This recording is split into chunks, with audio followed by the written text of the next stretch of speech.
નમસ્કાર દર્શક મિત્રો, હું છું રૂપલ લુણીચિયા. સંપૂર્ણ ન્યૂઝમાં આપનું સ્વાગત છે.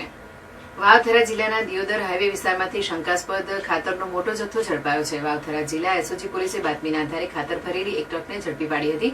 એસઓજી પીઆઈ દ્વારા આપવામાં આવેલી માહિતી અનુસાર દિયોદર પોલીસ સ્ટેશન વિસ્તારમાં પેટ્રોલિંગ દરમિયાન તેમને ચોક્કસ બાતમી મળી હતી. આ બાતમી મુજબ સબસિડીવાળો નીમ કોટેડ યુરિયા ખાતર ટ્રકમાં ભરીને લઈ જવામાં આવી રહ્યું હતું. પોલીસે ટ્રકને રોકાવી પૂછપરછ કરતા ડ્રાઈવરનું નામ અબ્દુલ ખાન, રહેઠાણ રાવડી, તાલુકો ફતેહગઢ, જિલ્લો જેસલમેર, રાજસ્થાન હોવાનું જાણવા મળ્યું હતું. અબ્દુલ ખાને જણાવ્યું હતું કે આ યુરિયાનો જથ્થો જેતરા દિયોદર રોડ પર રાંટીલા ગામની સીમમાં આવેલા નાયરા પેટ્રોલ પંપની બાજુમાં આવેલા બજરંગ કોર્પોરેશન નામના ગોડાઉનમાંથી ભરવામાં આવ્યો હતો.